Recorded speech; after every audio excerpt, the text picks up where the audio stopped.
All right, welcome everyone. My name is Rilus Dana. It's another Friday. So today we have an episode of the Live Pro Network. So today I'm joined here by Dan VanDusen.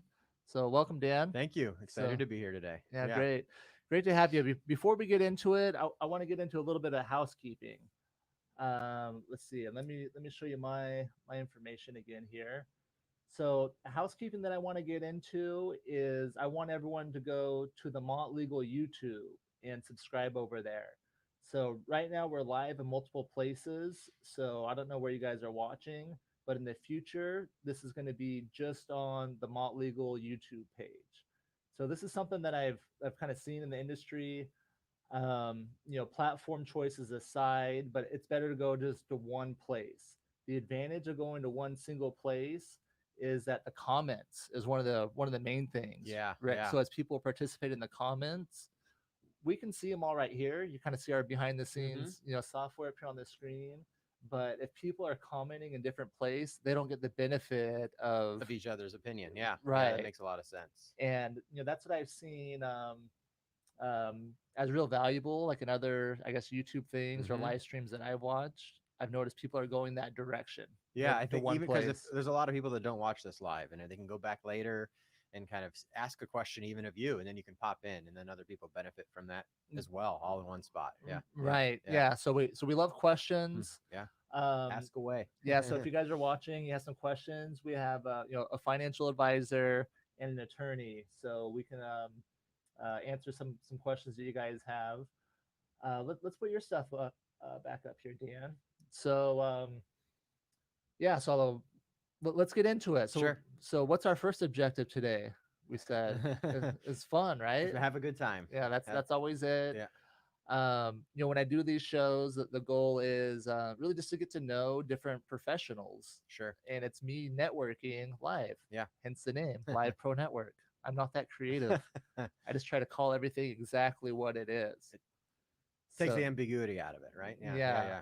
Yeah. and I'm not very good at like meeting people. Like the attorney things are boring, Mm-hmm. Mm-hmm. and so now I feel like this is a good way to get to know professionals, and it gives all my friends and clients the benefit. So like we're allowing them to join the conversation. Take advantage of technology, much more modern way to do it.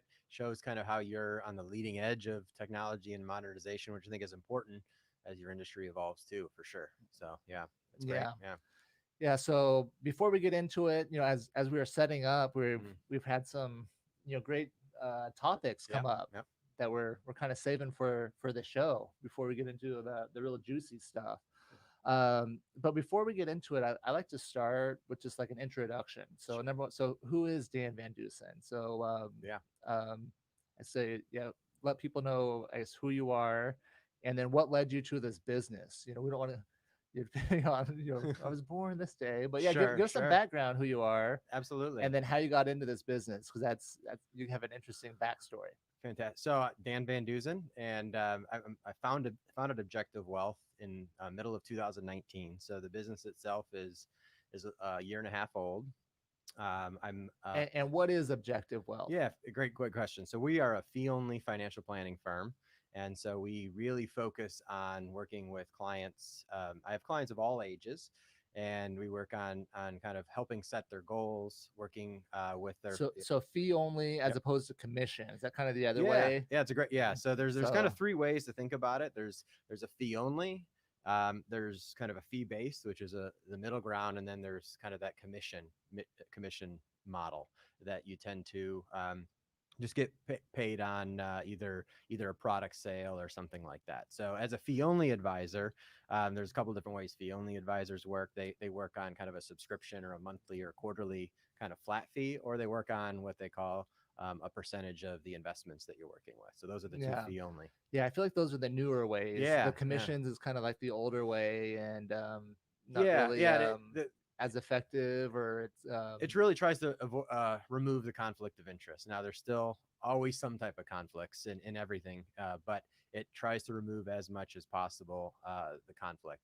Oftentimes, you're also working with clients in a much more kind of long term capacity where you're meeting quarterly or semi-annually or something, instead of potentially working with them once and then maybe not talking to them again for 5 or 10 years. Yeah, after you got the commission, Yeah, then yeah, you're out. yeah. So there's incentive to continue to work with them, because otherwise, they're not interested anymore. So the fees and the costs only come as long as I continue to work with somebody. yeah. So I guess first tell us, how you got into this business, Yeah. and tell us about your former life. Yeah, sure. So Because before we started, you're like, should I let him know this? I'm like, yeah, yeah, of yeah, no, I'm course. a career changer. I spent a fair amount of my 20 years or so in the education and technology space, and but always had a passion for finance. So I kind of went through my undergrad, So education and technology. yeah, so delivering education through technology means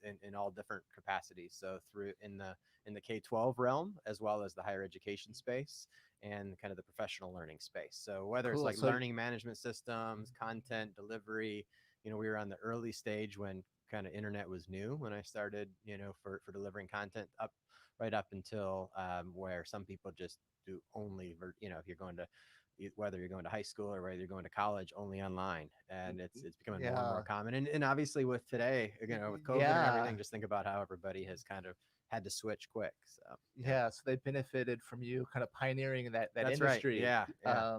The other thing I was thinking is you're perfectly suited for our new world we're going into. Mm-hmm. I, Yeah, I view myself as that, yeah, yeah. an educator, Absolutely. Yeah. trying to use technology to help people. Yeah, I think kind of leveraging that when I work with people, it's important for me to educate them. I don't want them to just trust me. It's important for them to, I think, any advisor they work with, whether it's a estate planning attorney, a CPA, a financial advisor, anybody, they should have some vested interest in. And so if I can educate them and make sure they understand what I'm doing, I think it goes a long way. Yeah, Yeah. yeah. So we, as part of our Mott Legal core values, the middle one is empowerment. Sure, absolutely, that's great. So Yeah. we, have a strong, belief that we Mhm. should help people. Okay. And I feel like, I talk about the old school, or to really appreciate what that is, you have to kind of know, kind of the opposite of that. Yeah. And I think I don't know if you've seen this, but it's this way in the legal industry where some of the older people were like, just trust me. I'm Hmm. smart. You're not. Just pay Yeah. me lots of money and don't ask too many questions. Right, right. Yeah, because it makes their life more challenging. Yeah, It- yeah, yeah. No, I'd rather, yeah, educate, like you said, empower. Yeah, yeah. yeah. So, but I feel like the new world, Mm-hmm. is kind of demanding. And I think as you get to different, yeah, the new world, especially with different the younger generations, maybe a better way to put it is they want to have a much more hands-on and thoughtful approach about it. So that makes a lot of sense. Yeah. So that's how I guess I've developed my business in Mm-hmm. mind. With the millennials. Mm-hmm. Mm-hmm. Trying to think about, okay, what does this new consumer want? Yes. Yeah. What do and they and some people bash millennials. I'm the generation. I'm born in '81. Okay. I'll All be right. 40 Yeah. Yeah. next year. So I'm not quite a millennial, or depending how you mix it. I think Sure. it's like a Gen Xer. Yeah. But it's like we knew life before the internet. I think you're probably Yeah. close to my I was born in age. '78, so real close. Yeah. Yeah, so Yeah. it's Yeah. like we Yeah. remember life before the internet. Yep. Yep. I feel like that's a real advantage, that our generation has. Yeah. Like that little To space, see it both. because now kids, they don't know what it's like to wait for your favorite show only be on once a week, or there's like so many things, the right? cliffhanger, you got to wait for a full 7 days to the next episode. No, nowadays you just stream the whole season. Yeah. Yeah, but Yeah. it's I bring that up, but really just how people they expect things on demand. Mm-hmm. Mm-hmm. So Instant gratification. Yeah. yeah, and technology now allows for a lot of those things. Sure. So it's Sure. like um, I'm up for the challenge, I guess, as a business owner. That's what I think is exciting about the legal industry, Yeah. because it's evolving into something different, something better. Well, I think that's one of the things that I've seen in our industry too, is some of the tools and technology that we have access to is allowing those types of clients who do need that instant information have access. So we have client portals that people can log into and kind of see a lot of their information in much more real time. It even allows them to kind of play with some variables if they have some questions. So if they're up late at night or on the weekend or whatever, they like, what is this going to happen? And so it Yeah, gives them some opportunities. But at that, the end of the day, I'm on the back to really answer the detailed, tough questions, whether it comes to tax or legal or anything like that. Yeah, that's good to have that information. Yeah. You're like Yeah. you're Providing. empowering, Yeah. showing everything, but at the same time, you probably don't want them to be up late at No, night. no, you're Like right. You want, yeah, that's a great point. like they're Yeah. not going to be. You Yeah, don't want some to be people worried. might be too much information for people. Yeah, there's a fine line, and our portals allow us, and I think different clients have different types of needs or wants there, but you're right, you don't want to give them too much. Yeah. Here's how I deal with that issue, or see that issue with legal clients. Okay. So with the legal documents we prepare, we want to show them everything. Sure. And we have so one of my attorneys, we're talking about one of his clients who wants to read everything, and which is good. Yeah. But he's already he's getting in the weeds, I would say, Asking questions about why this paragraph is written this way or something. Yeah. and things that don't matter. Yeah. Yeah. So what I like to do, I said, I want you to show them the documents first. Okay. Yeah. And then leave them with them. Okay. So I want you to take them through, and this is what I try to do with people. Because I feel like if they're up late at night, I've done a disservice. Sure, that's a great point. Yeah. So what I try to do is like, okay, here's the major things you need to know. Here's the moving parts, and then I've organized our documents. I put all the boring stuff at the end. It's important to be in there, but I go through the moving pieces, and then I'm like, yeah, this stuff, I can, it's not law school 101. We're not going to go all the way in there. Trust me on why some of the stuff is in there, but here's what you need to focus on. Yeah. And here's everything you can read, and I'll answer all your questions when you get back. But if you want to know about the rule against perpetuities, don't worry, there's a 500-year wait and see rule. So like your grandkids or whatever.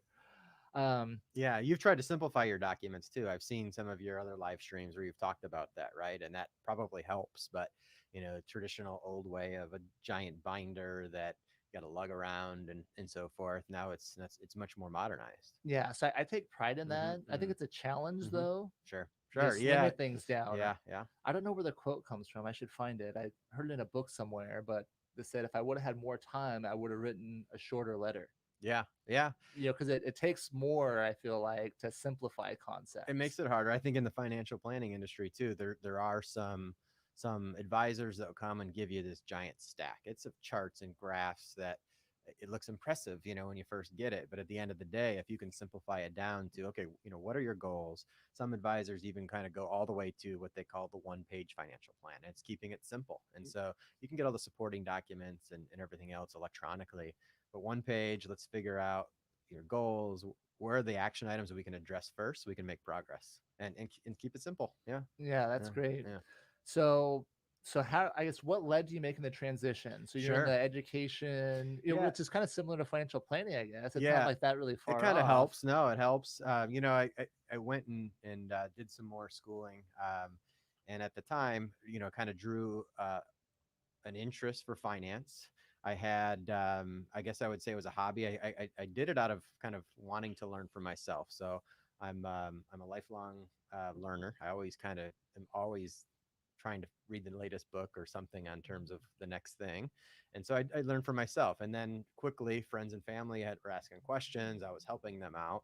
And at one point, a friend just said, why aren't you doing this? You're good at it. You seem to light up when you do it, in terms of a passion and so forth. So I set out on a course to kind of make that transition. Yeah. Nice. So what kind of schooling did you do?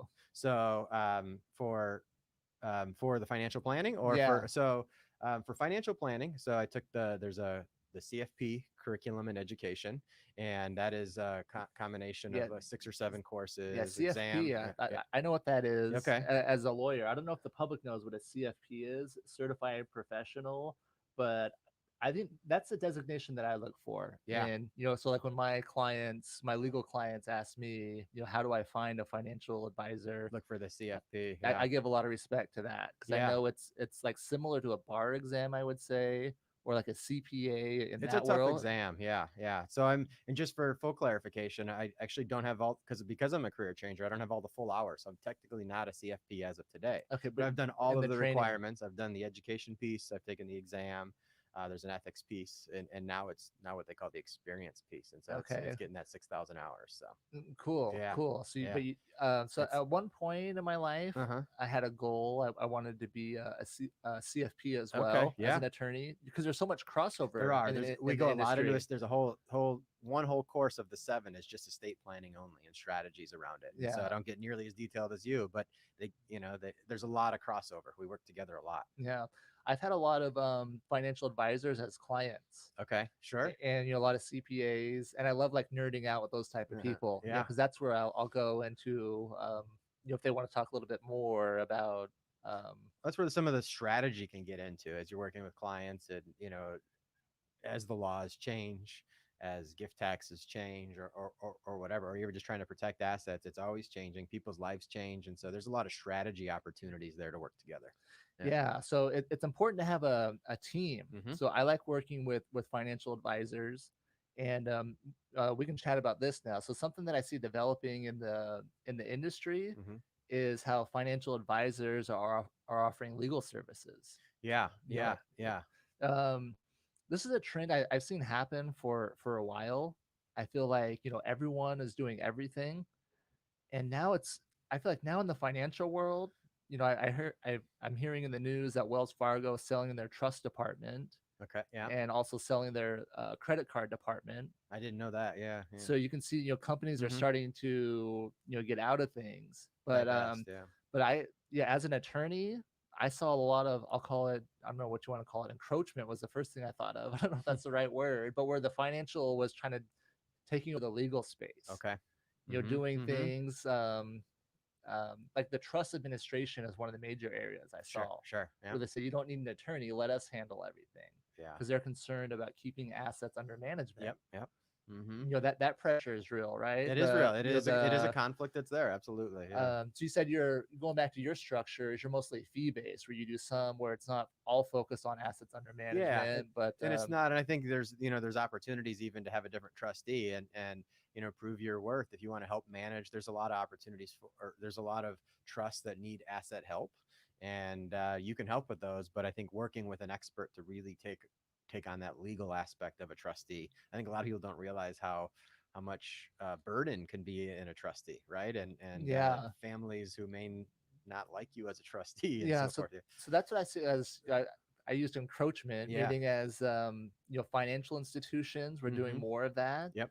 The negative is they weren't utilizing the full value of the legal plans. I see. Yeah. Yeah. So for example, I saw situations where the legal plan we designed went in what we call a dynasty trust, Okay. where it's Mm-hmm. protected from a possible spouse that they divorce, Mm-hmm.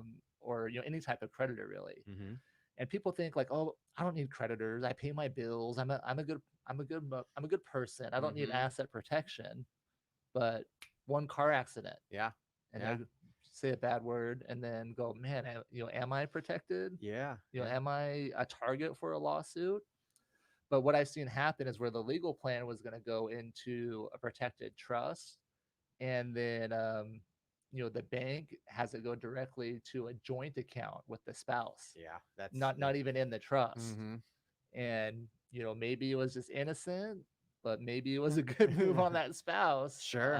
Sure. Protecting herself is what I guess you could call it. Yeah. Yeah. I think that's besides a liability reasons, a second marriage or other type of spousal protection is very important. Mm, Yeah. Yeah. yeah, and Yeah. not just to her. Yeah. A spouse is the most likely creditor. Sure. If you Okay. just kind of do the numbers right. Mm-hmm. That's probably number one, and then number two would be like or kind of unlikely thing is like a car accident, I think. Yeah. Yeah. And people don't have the right other liability coverage to protect themselves. Yeah. Yeah, yeah. So okay, so anyways, yeah, so people in the different industries. So Mm-hmm. so one of the things, and, we can chat more about this later, but through Mott Legal, I'm working on programs for financial advisors where Mott Legal becomes, or how did you put, you said in the industry people are bringing in contract attorneys, Yeah. or these new law changes in Arizona that allow attorneys to to share fees. Yeah, yeah. I think there's that. There's the law change of having non-attorneys own law firms, Yeah. kind of both of those.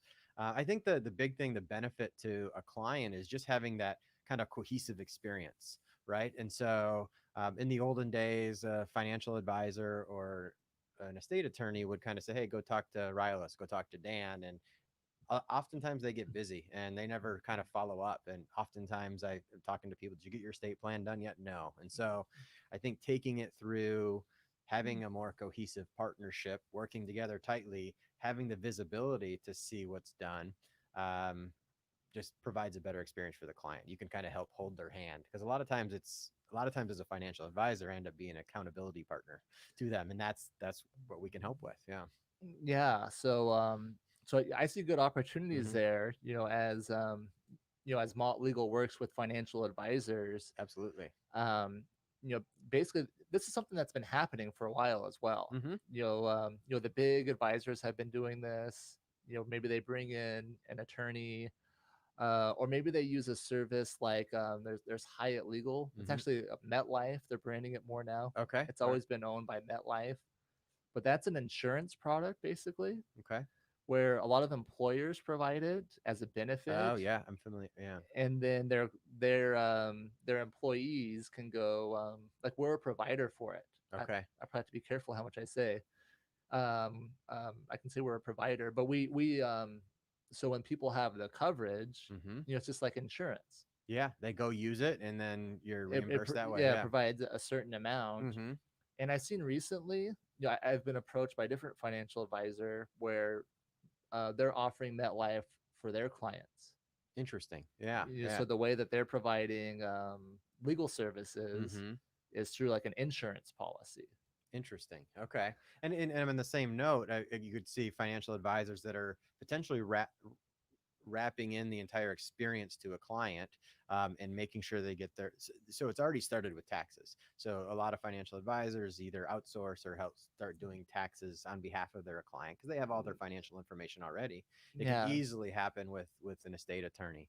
When in terms of having that seamless, again, back to that seamless yeah, experience for the client, same type of thing as an insurance policy. yeah. Yeah. What you have to be careful of us, Hmm. like with some financial advisors, Yeah. is where I see a lot of them. They use estate planning Yep. as, they use it as a loss leader. They're not Oh, trying to make sure, money. sure. They just want to get people in the door. Yeah. They just want to get people in the door Hmm. and see what assets they have, and therefore it leads to sometimes not great planning. Yeah. But Yeah. they're what I call order taker attorneys. Okay. Yeah. I see Sure, what you mean. we'll name your 25 grandkids and give them all 1%. I don't Yeah. see any Just be done with it. problem Yeah. about that. They don't have any experience Hmm. administering a trust Sure. Sure. and knowing like all the problems that they're creating because they're just order They're takers. doing it at the beginning, and they don't have the ramifications of dealing with the aftermath. Yeah. Yeah. Right. Yeah. Yeah. Yeah. So I think that's what's given the estate planning maybe a bad name in the financial world. Hmm. Would you agree? There's some. I Are think you so. familiar with that stigma or Yeah, yeah. I those mean, a types little of bit. Yeah, operations? I think I think we our industries have bad stigmas in a different way. Whether it's the financial advisor that maybe does the commission and just moves on, or something, and it's probably similar with someone just going to a legal Zoom or something like that, which has its purpose in place. But I think and just assuming they're going to get everything that they really should and get that advice because they don't. Yeah. Yeah. So that's what I say. Be careful. Like, when estate planning or when, financial advisors are offering the Okay. trust packages. But Sure. that's what I want to distinguish with Mott Legal, Mm-hmm. is just clarify, that our attorneys have a certain level of training. Got it. Yeah, I think that and the financial advisors you work with, make sure they're just positioned that way, and it's not a loss leader like you talked about, and they're doing the financial planning first, because a lot of times I feel that a state plan may not be able to really be done well until you kind of get the financial picture in place. A lot of people come to me when they have accounts in 20 different spots, and so a lot of it's cleaning that up, figuring out what they have first, and then working with you and here's a list of what they have, let's make it easy, and funding it. yeah, funding is a big Yeah. part of Yeah. it. So I feel like that's a part of our Mott Legal process that separates us. Uh-huh. I tell people we're the best, Yeah. but But you are. part of the reasons we actually are Mm-hmm. is we provide the space for that funding. where and we actually invite the financial advisor to that meeting. We encourage them, That's great. Yeah. to have their financial advisor join. And now that we're doing more things, via Zoom, Makes it easier. it makes Yeah. it easier. They can pop in I've and yeah, I've been on calls with an estate attorney or a client, and clients sometimes forget about accounts or different types of things. And so they're either during the funding process or even during the discovery process. I think that the financial provider advisor can provide a lot of value to the estate attorney. yeah, Yeah. Yeah. definitely. Yeah. Yeah. So that's why I like having them Hmm. there. So I Hmm. can be like, there's not always clear answers. No. Yeah. It's like, who do we name as the beneficiary of our IRA? Yeah. Yeah. It depends, right, on so many factors. So many factors. Yeah. How are my existing accounts even titled? And I know you're licensed here in California from financial advisors aren't don't have the state restriction. So I work with clients in all countries, and so I start dealing with community property versus non-community property, and there's a lot of nuances as I even just titling a simple brokerage account. And some states have tenants in common, some states have joint tenants right of survivorship, all these different types of ways to think about. Yeah. Yeah, so that's what's great when there's an attorney. Yeah, You can be absolutely. like, here's what I want to do, for these reasons. Let's make sure it How do aligns with their how do plan. you want it, Yeah, as aligns far with as the their. legal plan? Yep. So in our funding meeting, as part of the Mott legal process, we have like a worksheet. Mm-hmm. Where it goes through the assets and it gives them the homework, is what I call it, like how it should be set up, Okay. the funding recommendations, and then we clarify who's doing what. If the attorney, Mm-hmm. so we usually do deeds for real estate, Okay. but the client does everything else, right? They have to change their beneficiaries on the IRA. Mm-hmm. It's up to them to go, to change their investment accounts to be owned by the Yeah. trust and things like that. So Now, do you go as far as minor assets like cars and so forth? Do you typically recommend antique those? waffle makers, The toaster oven. That's good. German beer steins, toaster Yeah. ovens. I've seen on personal property lists. Yeah. If it's important to someone, Sure. I'm people, I care about a lot of weird stuff. It's all right. Yeah. Yeah. So yeah, we do get down to that level, but here's how I do it. So a lot of things don't have to be in the trust. Mm-hmm. So the last will and testament handles personal property. And in the last will and testament, we say, like, give everything to a list, which is or may be prepared by me. Okay. Okay.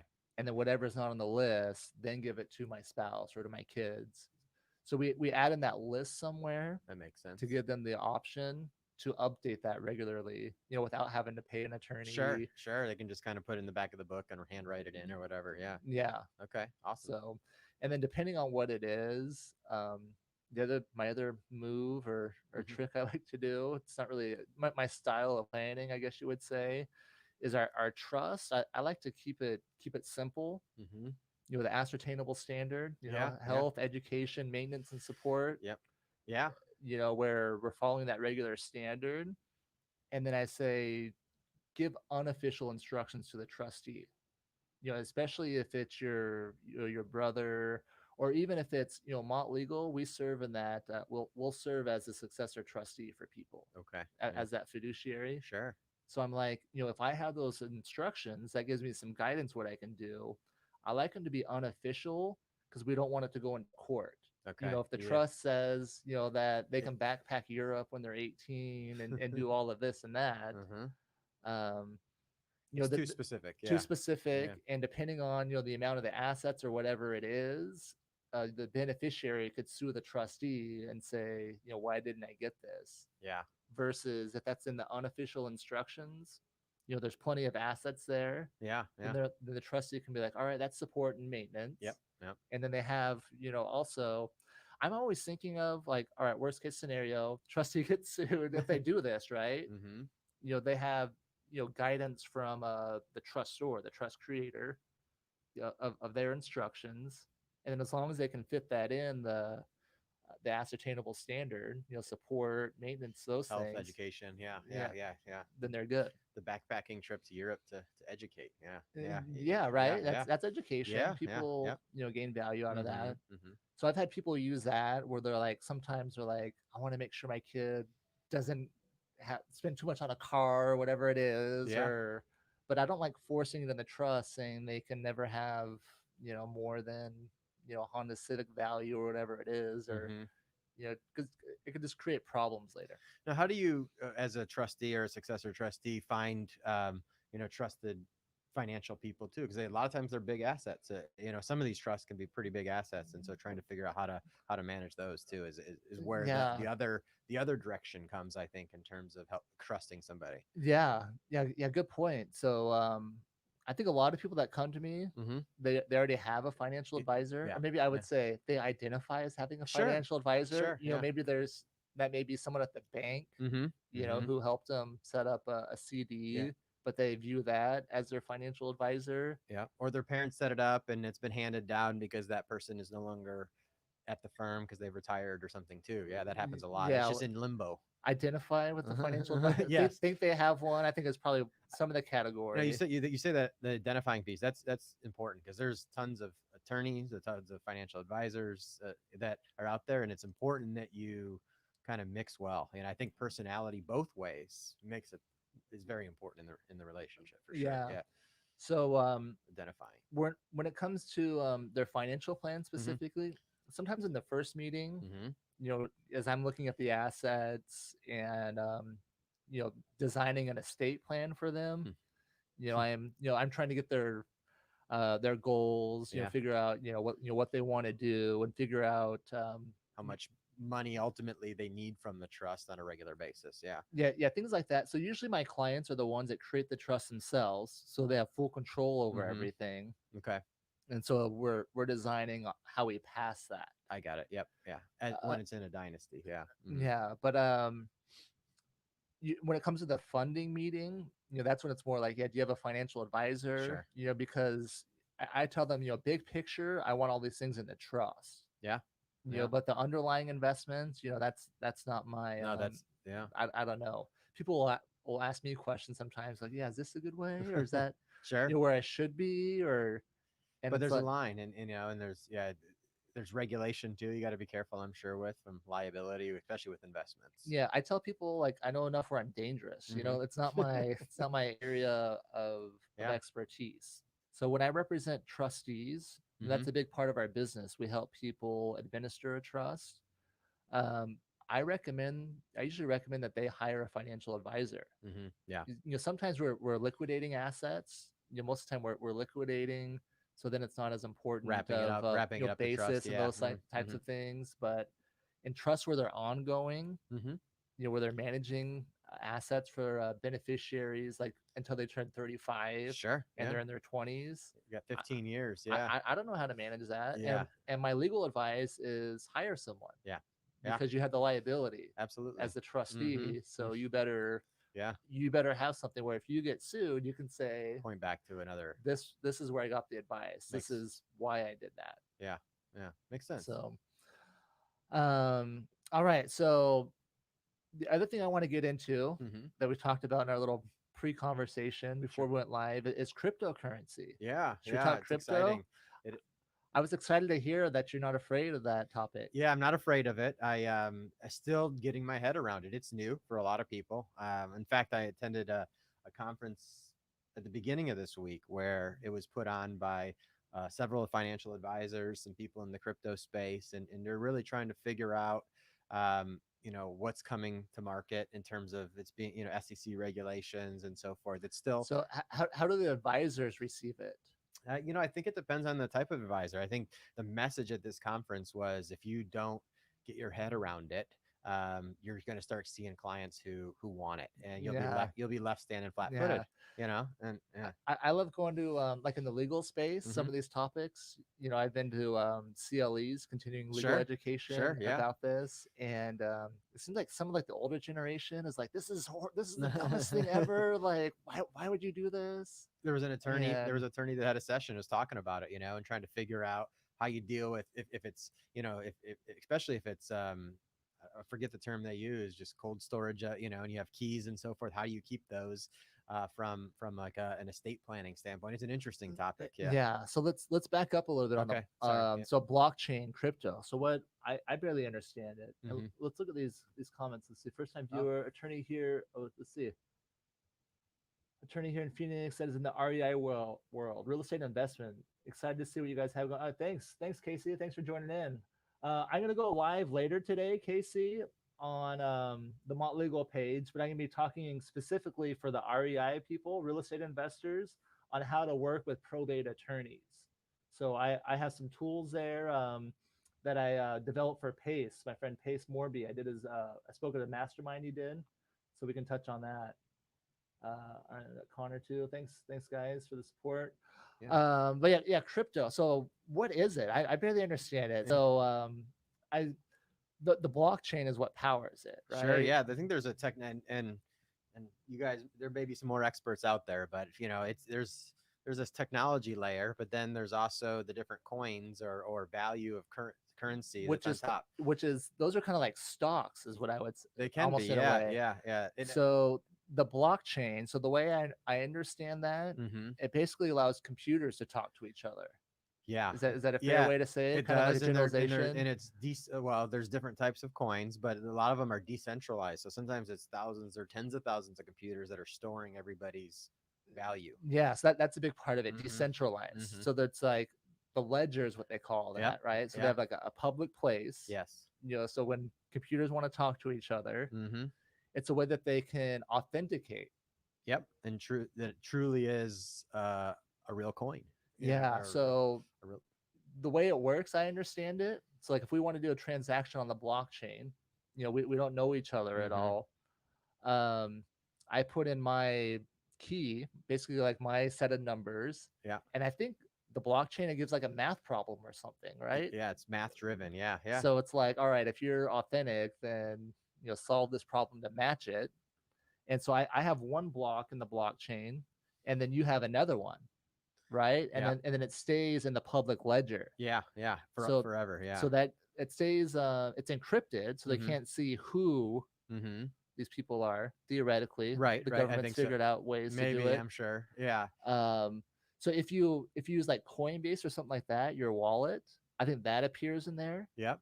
Yeah. Oh, okay. That makes sense. And And then then they can, the government can access all your financial records, right? Is that true or false? I don't know. I don't know the answer to that. I know that It's there's true. Yeah. It's Okay. not, Yeah. there's no privacy Yeah. in Right. bank accounts. Right. Yeah. No, definitely not on bank accounts. So Coinbase would probably fall into that. I know Coinbase. There's a whole tax issue. We don't want to necessarily go down that path, but Coinbase People is don't kind of really stuck know in it. kind Yeah. of the taxes. Yeah. People are like, I Yeah. don't know. Yeah. The taxes part of it depends on if you bring it out of cryptocurrency, like into dollars. Yep. Yep. Yeah. And then if you put it back, The put it IRS back has in. rules that technically it's taxed every time you buy and sell, and even trade. It's just very difficult to report all that, especially with the combination going on. But I think the IRS regulations, and I'm not a CPA, do say that it's taxed. Yeah, I think they treat it kind of like personal property. Yeah. Yeah. Like if you buy a Bitcoin for $1, Yep. and then you sell it for $10. It's capital gains. Capital gain. Yeah. I think that's how it goes. Yeah, Something like that.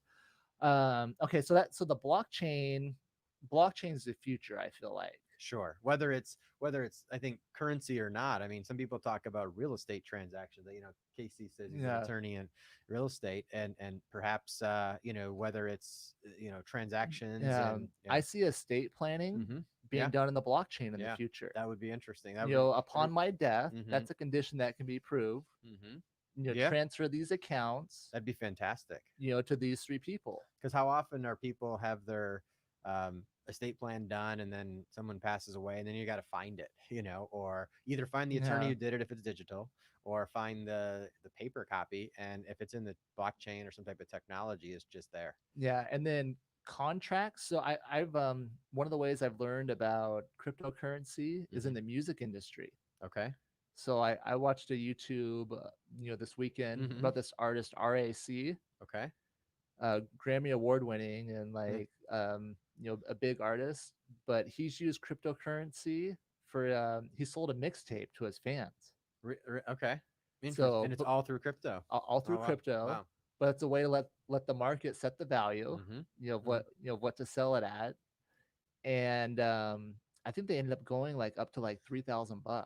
Wow. But some of that was the cryptocurrency speculators. Sure. Okay. Where that's why I say it's kind of like the stock aspect of it. There's people that see cryptocurrencies released, and if they see the value going up, they'll It's buy a low, sell snowball. It's a high. snowball effect. Yeah, Yeah. a little bit. But he's also using it, so he's going to give it to his fans. So Hmm. he issued a coin, and like another coin. Hmm. Uh, so the way these currencies work, I think like the basic idea is they limit the number of coins, Hmm. right? So they So say this exists now, scarcity. Yeah, and then it's based on scarcity. There's only so many of them, and then they basically let the market decide the value, right? right. If people want them, it's If the market decides. Yeah, yeah. And there's no governmental agency or something that is able to pull their levers to help adjust that through monetary policy or something like that. Yeah, yeah. yeah, I think that's why the governments hate it so much. yeah, yeah. um, I was telling you before we started, my experience with banks where that I do business at, they Hmm. won't allow me to accept cryptocurrency. Yeah. At least that's in the last like kind of 5 or 6 months. I don't push it a lot with my bank. I just kind of like cool. I just want to bank with you You know, guys and it's interesting that the big custodians that we work with, like Fidelity, TD Ameritrade, Schwab, they all have like a head of digital currency or digital whatever they call their head, trying to figure it out too, because it's people are going to want it, and so once you can potentially buy like an ETF or some type of simple transaction, it's going to really open up the availability for people to store it on their Schwab account, for example, and not have to go through all the wallets and so forth, which may have its own reason to do, but allows yeah, people to kind of dip their toe in. And that's really going to open up the floodgate. yeah. Yeah. It's good to hear that they're thinking about it and Yep. that they're Yeah. looking at it. They They're not are. taking an approach of No, they're just active. They just know don't if they do it. don't, they're gonna be caught and Yeah, losing. Yeah.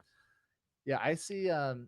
It's hard to figure out how to work it, right? Yeah. Where do you keep your password? Yeah. Yeah. Because there's a lot of people.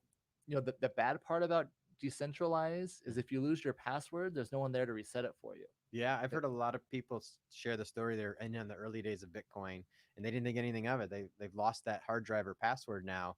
Back when it was worth pennies, that's it, and it would be worth a lot of money now, but they've kind of disregarded it. yeah, you hear that story a lot, Hmm. and people think like, man, how can you do Yeah, that?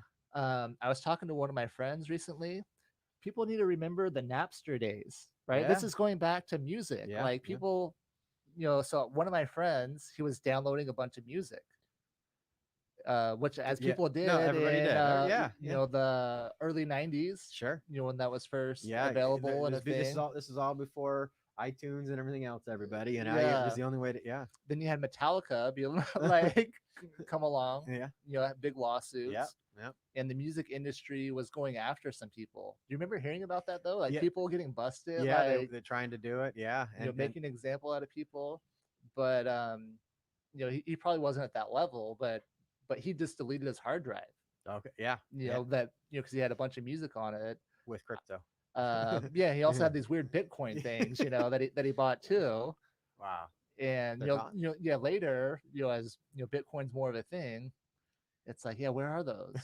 It's like, oh crap, Hope you have a they got backup. Yeah, deleted yeah, with yeah. with all that other stuff. Oh. But um, Yeah, it's super interesting space, and I think that I've heard some people say, even putting in 1% of your kind of overall assets, 1 to 5%, may make sense. It may be the replacement to gold or something like that. Um, I've heard like some financial people say like some sort of a hedge. Yeah, I think so. It just it's definitely speculative in kind of my mind, but it's doesn't hurt to at least you got to keep an eye on what's happening. Yeah, I'm not saying to invest in it today. No investment advice on this show, but yeah. yeah, yeah. I've invested in some crypto kitties. Okay, yeah. I would suggest you guys invest in crypto kitties. It's like a digital beanie baby. But so I went to a CLE on Okay. this topic, Mm-hmm. and I'm just fascinated with the blockchain. Sure. Sure. So CryptoKitties, it's like the first video game type thing, but you have these little like digital beanie babies. There's a little description of these like mythical characters, Really? Yeah. and they're like $2 or $3, And they're on the chain, on the and block. I bought them with Ethereum, a Okay. cryptocurrency, Mm-hmm. and I had to get like a plug-in. You had to use Google Chrome. It's been a while since I've done it because you have to have a desktop. Okay. All right. Um, Interesting. I got to look that one up. but you can buy these crypto kitties from people, and you can also breed them. They're gonna be, like the Beanie Babies of the '90s. Yeah, yeah, yeah, yeah. Yeah. So I was trying to show my kids to get them, interested in the blockchain. Hmm. I'm like, you guys could be crypto kitty rich. Like, forget the Winklevoss twins, the Yeah, first yeah. Facebook. Bitcoin Yeah, yeah. Oh, billionaires. Bitcoin. You Yeah, could be yeah, the yeah. crypto kitty. Hmm. Um, but yeah, it's just a way to learn the blockchain. Sure, sure. Is And it's evolving fast too. I think a lot of it just scares people because they don't understand it, which I don't that yeah, much. I'm still just I, scratching the surface. So yeah, I don't fully understand it either. yeah, It's yeah. like, I every time I watch a podcast or something, I pick up a little bit more. Hmm. I also met a lot of people in like San Diego. Like there's a lot of like startups there, and a lot of Sure. like tech people, They and kind of I've relate more. Yeah. and I've learned about it that way. Um, Just what I've met some people that were making a lot of money in it, just sure. like the speculation thing, where Yeah. they just I don't know. It's kind of a interesting world. There could be like fraud and stuff like that in that space. You got to be careful with. Especially some of those newer coins. There's a lot of those initial coin offerings, which are kind of like a brand new company coming to the market. They have these new coins, and you're right. There were some frauds at the beginning. Kind of like the And pump and dump yeah, strategy, yeah, where they can use their yeah, yeah. factors Kind to pump up the value, and then an old the boiler insiders room. get Yeah, out. yeah, yeah. So For sure. yeah, it's great to hear you're not afraid of that, and looking towards it. I see big opportunities. So I see estate planning all being done in the blockchain, Hmm. and I talk about asset protection sometimes as something that we're really not supposed to talk about. You do everything as tax planning, Sure, sure. Yeah, yeah. but real asset crypto is real asset protection strategies, where you can have things. I view it as off the board, because Yeah. any type of bank accounts, they can be seized, Yeah, they can be right, right. garnished. Hmm.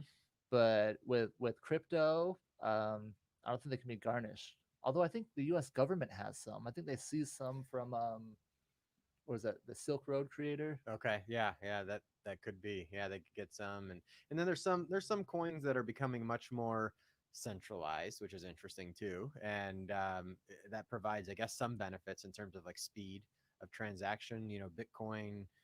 I don't know the timing. It's minutes or something for a transaction. In some of these more centralized ones are more like a Visa Mastercard. Yeah, there's And like so a faster blockchain, yeah, isn't yeah. And there? so, but the drawback is it becomes more centralized, and it's not as anonymous, but it's the technology still that is out there, which is interesting too. Yeah. Yeah. So I've done transactions, Hmm. crypto kitties, Hey, through the hey, we're blockchain. gonna look back in 20 years, and those are gonna be great. But it taught me that you have to pay gas. Oh yeah, right. Okay. So if you exchange, so if we want to do a transaction, like if you have some awesome crypto kitty that I want to buy, Uh huh. we got to pay some gas to that transaction, for all the servers, all the computers. Sure. That's what the gas is. That's Yeah. what goes to the farmers. Yeah, yeah, and it helps cover the cost of the infrastructure. No different than a Visa or Mastercard taking a couple percent off the top. It's kind of what it is. Very similar. That's a good point. Yeah, Yeah, yeah, it's yeah, just with the blockchain, you see it right yeah. It's there. very transparent. Yeah, Yeah, yeah, interesting. yeah, cool, good stuff. All right, well, thanks everyone for tuning in.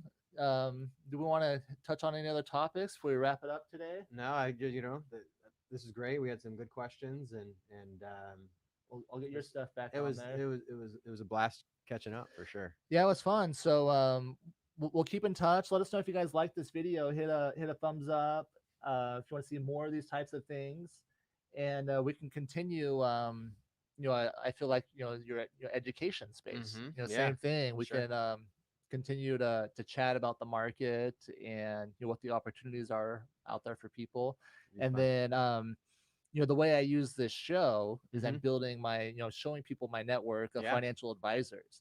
yeah. Because people, I guess tell us about your ideal client. What type of people do you like working with? And Yeah, no, I think the first and foremost it comes down to someone that I connect with. You talked about ideal fit earlier. That's important. So they need to feel they can trust me. I feel like that they're a person that I can work with. So I have people in all age groups, in their 20s all the way up to their actually early 90s. And so from a client perspective, I work with people all over the country as well. I think with COVID, it's I have clients I've never met face to face, and this is even before COVID. So nowadays it's finding the right fit in an advisor. It doesn't have to be someone with a mahogany desk down the street. And It's, you know, they don't have to be physically yeah, don't located have to in be physically Scottsdale. located. No, no, not at all. I mean, people, I think are more comfortable. I find some people feel like they can maybe open up more even on video. It's just kind of more of it can kind of be a pretty, you know, it's just the two or three, four of you, whoever's on the call, Yeah, they're more having a comfortable pretty, in their house, yeah, and then they can control who they want there. yes, You know, they can absolutely. have here's my son or Yeah, whoever they want. bring in a kid if they want, or a parent or something like that. So that didn't answer your question, I know, about who the Yeah, ideal client is, but I guess I wanted to point out that the client can be anywhere. We broke down the physical barriers. my clients are pretty broad too. Yeah, So, you yeah, know, and where it's so age range, you know, it, you like people in the different phases too. So I you're not do. just focused on people that are Yeah, just at retirement or no, I haven't. You know, I don't have like a strong niche, which I know some people just focus on that. So I tend to find, you know, most in common and so forth. You know, 40s, 50s, and 60s. There's a lot of opportunity to start planning. You know, people say, okay, you know, I'm into my career. I'm running full speed now. Am I even on track to retire at 60? Can I pull the plug at 50? You know, can I retire early? Or it's not always retire. It's you kind of have more financial I think freedom. that's one of the most common questions I think Mm-hmm. that I get from my estate planning legal clients. Sure. You know, that's one of the most It's like, common needs that where they am I at? have. Yeah. Yeah, when can I Yeah. retire? How Yeah. can I retire? And I think just dealing I think kind of like with the mental of that. Yeah. Like I had a client, he made really good income Mm-hmm. and he did a good job, you know, putting things away, but he was freaked out by the fact he wasn't gonna get another paycheck. Yeah. Yeah. So He was it's like, how do you you know, do so? that's Well, I think the financial planning, a lot of people think of it as very analytical. There's a soft side in a conversation you have with people too. It's like, what's going to happen that day that paycheck comes off? So it's not just how are you going to replicate that paycheck through, you know, income sources, through your portfolio, through Social Security. It's what am I going to do with my time, mm, you know, and having yeah. those conversations on kind of the softer side of planning. And so a lot of people start evolving into like part-time work. Are you going to volunteer? And having those conversations and how that fits into your finances, I think, is a big part too. Yeah. Yeah. Like the practical side, right? Yeah. Making Yeah. sure, you know, what people are doing is Hmm. actually gonna stick. Yeah.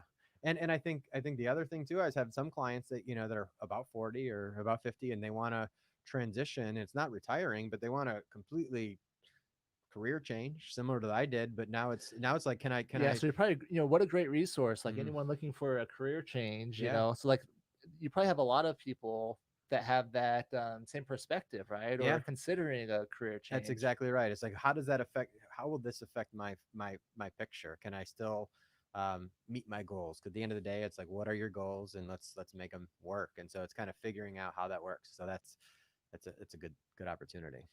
Great. Hmm. So it sounds like your ideal client Hmm. is so age doesn't really matter, Nope. location doesn't really matter. Right. Um, just gotta like you and trust Yeah. you. No, I think, you know, I think And it's. Oh, go ahead. I'll say I'll back you up. You know, Hmm. we've worked on. I like your style, which is why you're here today. Yeah. I think we've had common clients Yeah. Yeah. already, and Yeah. have Yeah.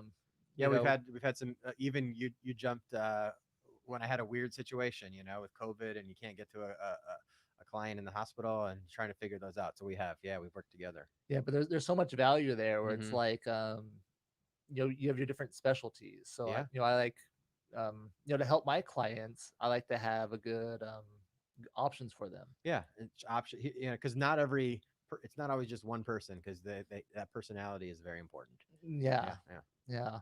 Well, great. Thanks, Dan. This was fun. Let's end it there. So you guys reach out to Dan if you need some help with the financial advisor. Let's put my housekeeping stuff back on there. So I'll say subscribe to the YouTube. So here's our Mott Legal YouTube, or this is mottlegal.com. So one way to find the YouTube, oops, I gotta go on the right screen. If you scroll all the way down, boom, this YouTube button, it'll take you right over to our page. And then, oh, here we are, we're live. And then you're gonna hit the subscribe.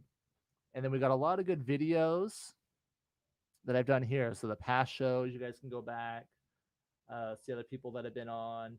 And then there's, you know, just a lot of educational videos too, like how to administer a trust, what is the last will and testament, things like that. I've actually networked with a couple of your previous guests. It's been really nice. Yeah. So Oh, yeah. oh great. Yeah. That's so good to hear. That's yeah, that's the goal, that this is valuable to people, that that yeah, they can meet people, Hmm. and be connected to someone that can help in that specific industry. Yeah, that makes a lot of So sense. Yeah. yeah, so this is, some of the people that have been on, my friends, and Hmm. just, people that I've been lucky enough to be introduced to, through others in my network. Absolutely. Yeah. So Great. all right, thanks everyone. We'll see you next week. Next week will be a regular live stream, some sort of legal topic, and then in 2 weeks I'll have another guest. So take care.